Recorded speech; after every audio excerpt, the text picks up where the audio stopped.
கிறிஸ்துவுக்குள் பிரியமான சகோதர சகோதரிகளே, உங்கள் யாவருக்கும் PCFM ஊழியங்களின் சார்பாக என்னுடைய வாழ்த்துதலை தெரிவித்துக் கொள்கிறேன். இந்த நாளிலும் கர்த்தருடைய வார்த்தையை தியானிக்கும்படியாக நாம் தெரிந்து கொண்ட செய்தியின் தலைப்பு, இயேசு தரையிலே என்ன எழுதினார். செய்தியின் தலைப்பு, இயேசு தரையிலே என்ன எழுதினார். வாசிப்போம். யோவான் சுவிசேஷகம் 8வது அதிகாரம் வசனம் 2 முதல். மறுநாள் காலையிலே அவர் திரும்பி தேவாலயத்திற்கு வந்தபோது ஜனங்கள் எல்லாரும் அவரிடத்தில் வந்தார்கள். அவர் உட்கார்ந்து அவர்களுக்கு உபதேசம் பண்ணினார். அப்பொழுது விபச்சாரத்திலே கண்டுபிடிக்கப்பட்ட ஒரு ஸ்திரீயை வேதபாரகரும் பரிசேயரும் அவரிடத்தில் கொண்டு வந்து அவளை நடுவே நிறுத்தி, போதகரே, இந்த ஸ்திரீ விபச்சாரத்தில் கையும் மெய்யுமாய் பிடிக்கப்பட்டால் இப்படிப்பட்டவர்களை கல்லெறிந்து கொள்ள வேண்டும் என்று மோசே நியாயப்பிரமாணத்தில் நமக்கு கட்டளையிட்டிருக்கிறாரே, நீர் என்ன சொல்லுகிறீர் என்றார்கள். அவர் மேல் குற்றம் சுமத்துவதற்கான காரணம் உண்டாகும் பொருட்டு அவரை சோதிக்கும்படி இப்படி சொன்னார்கள். இயேசுவோ குனிந்து விரலினால் தரையிலே எழுதினார்.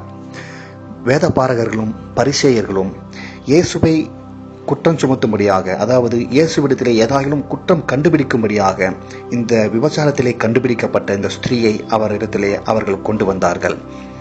மோசே நியாயப்பிரமாணத்திலே இப்படிப்பட்ட விபச்சார பாவம் செய்தவர்கள் கொல்லப்பட வேண்டும் என்று சொல்லியிருக்க, இந்த மோசேயின் நியாயப்பிரமாணத்தை பின்பற்றுகிறவர்களாகிய இந்த வேதபாரகர்களும் இந்த பரிசேயர்களும் ஏன் இயேசுவினிடத்திலே கொண்டு வந்து அவருடைய நியாய தீர்ப்பிற்காக அவர்கள் கேட்டுக்கொண்டிருக்கிறார்கள்? மோசேயின் நியாயப்பிரமாணம் என்பது என்ன?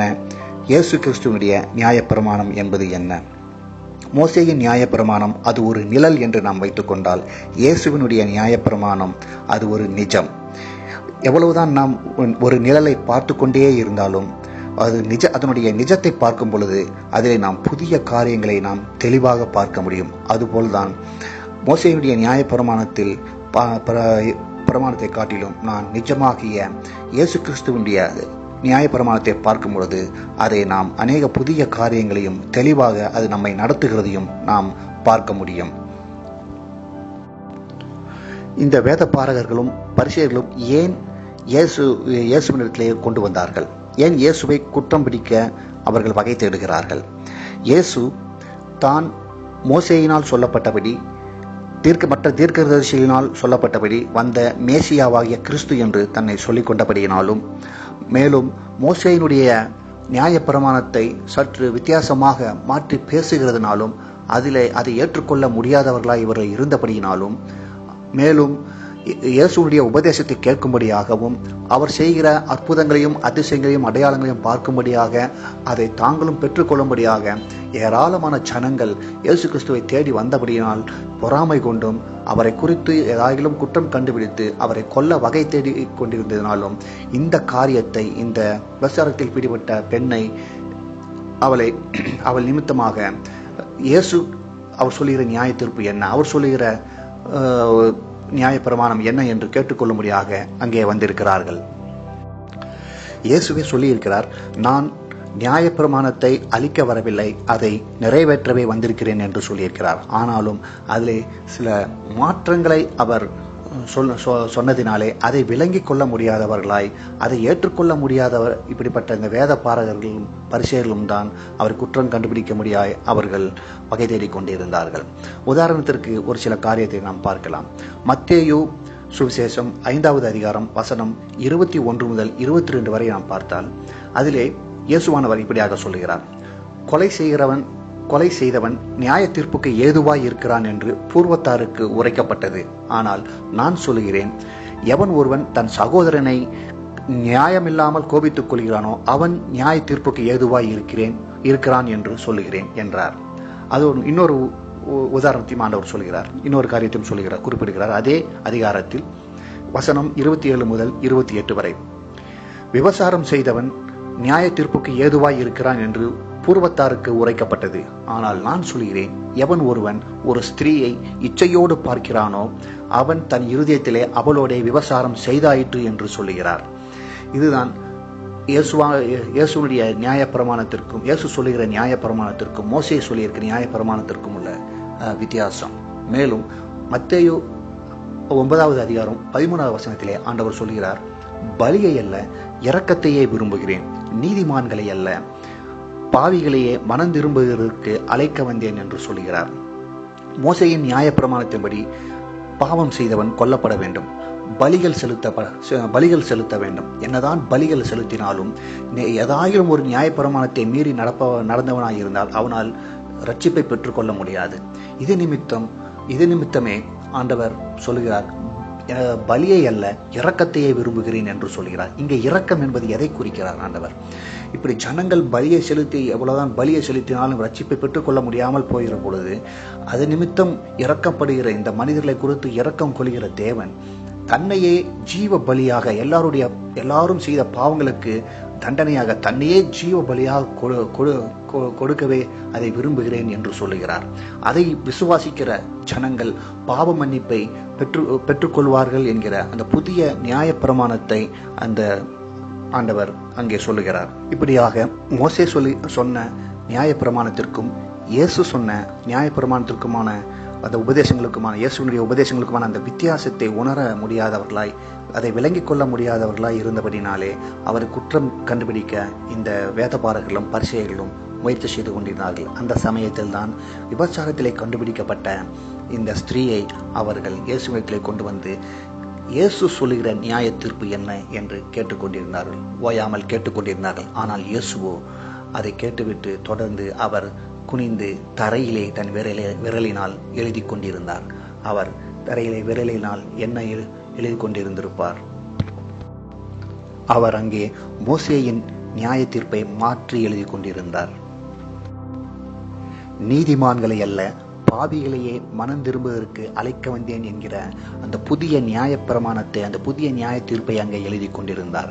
எந்த ஒரு மனிதன் தன்னுடைய பாவங்களுக்கு உணர்ந்து வருந்தி தேவ சமூகத்தில் நிற்கிறானோ அவனுடைய பாவம் மன்னிக்கப்படும் என்கிற அந்த புதிய நியாய தீர்ப்பை அவர் அங்கே எழுதி கொண்டிருந்தார்.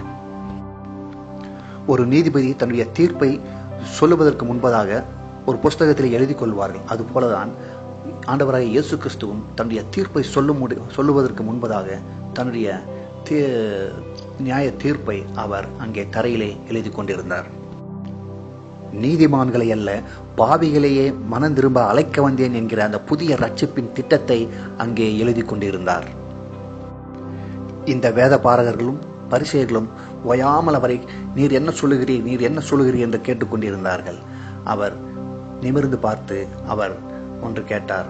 உங்களில் பாவம் இல்லாதவன் முதலாவதாக இவள் மேல் கல்லெறிய கடவன் என்று சொன்னார். இதன் அர்த்தம் என்ன? முதலாவதாக கல்லெறிபவர்கள் பாவம் இல்லாதவர்களாக இருக்க வேண்டும்.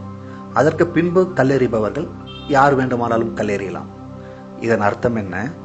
உங்களில் ஒரு நபராயிலும் பாவம் இல்லாதவர்கள் இருக்கிறீர்களா என்றுதான் அர்த்தம். அங்கே இப்படிப்பட்ட பாவம் இல்லாதவர்கள் ஒரு நபர் கூட இல்லாதபடியினாலே ஒருவர் முகத்தை ஒருவர் பார்த்து திரும்பி போய்விட்டார்கள். ஏனென்றால் இந்த வேத பாரகர்களும் பரிசேயர்களும் உண்மையிலேயே மோசேயினுடைய நியாயப்பிரமாணத்தை பின்பற்றுபவர்களாக இருந்திருந்தால் அவர்கள் அந்த விபச்சாரத்தில் ஈடுபட்ட அந்த பெண்ணையும் ஆணையும் 2 பேரையுமே கொண்டு வந்திருக்க வேண்டும். ஆனால் இவர்கள் கொண்டு வந்தது அந்த ஒரு பெண்ணை மாத்திரமே. ஏனென்றால் அந்த இவர்களும் அப்படிப்பட்ட பாவத்தை செய்தவர்களாக இருக்கிறபடியினாலும் அந்த ஆணை கொண்டு வந்தால் இவர்களும் அப்படிப்பட்ட அவனுக்கு வருகிற ஆக்கினை தீர்ப்புக்கு இவர்களும் அந்த ஆக்கினை தீர்ப்புக்கு ஏற்ற உரியவர்களாக இருப்பார்களே என்பதினாலே அவர்கள் அந்த ஆணை விட்டுவிட்டு இந்த பெண்ணை மாத்திரம் கொண்டு வந்திருந்தார்கள். இப்படித்தான் அந்த நாட்களில் வேதபாரர்களும் பரிசேயர்களும் இந்த மோசேயுடைய நியாயப்பிரமாணத்தை தங்களுடைய வசதிக்கு ஏற்ப அதை மாற்றி அதை பின்பற்றி வந்து கொண்டிருந்தார்கள்.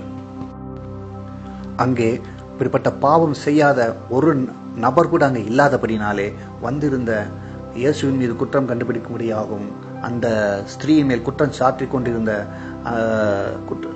சாட்டும்படியாகவும் வந்திருந்த அந்த வேதபாரர்கள் பரிசையில் ஒருவர் கூட அங்கே நில்லாமல் எல்லோரும் திரும்பி போய்விட்டார்கள். அந்த ஸ்திரீ மாத்திரம் அங்கே நின்று கொண்டிருந்தாள். அந்த ஸ்திரீயை பார்த்து இயேசுவானவர் நிமிர்ந்து சொன்னார், நீ போ, இனி பாவம் செய்யாதே என்று சொன்னார். எந்த ஒரு மனுஷியும் பாவம் செய்த மனிதனும் மனுஷியும் தாங்கள் தண்டனைக்குள்ளாக கடந்து போகும்போது அவர்கள் நிச்சயமாக தாங்கள் செய்த அந்த பாவத்தை குறித்து மனம் வருந்துவார்கள். இதுதான் ஒரு பொதுவான ஒரு மனநிலை, மனிதர்களுக்குள்ள ஒரு பொதுவான மனநிலை. 99% அதிகமான மனநிலை இப்படித்தான் இருக்கும். யாராயிலும் ஒன்று இருவர் உணராமல் இருக்கலாம்.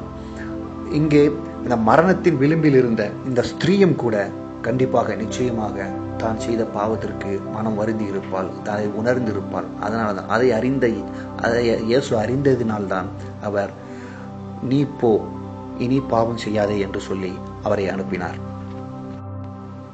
நாமும் நம்முடைய வாழ்க்கையிலே எத்தனை பாவங்கள் செய்திருந்தாலும் அதை உணர்ந்து அதற்காக வருந்தி இயேசுடைய சமூகத்திலே நாம் நிற்கும் பொழுது நிச்சயமாக நீதிமான்களை அல்ல, பாவிகளையே ரட்சிக்க பாவிகளையே மனம் திரும்ப அழைக்க வந்தேன் என்று சொல்லப்பட்ட அந்த அவர் தரையில எழுதின அந்த புதிய தீர்ப்பை நமக்கு கர்த்தர் நிச்சயமாக கொடுப்பார். ஆமென்.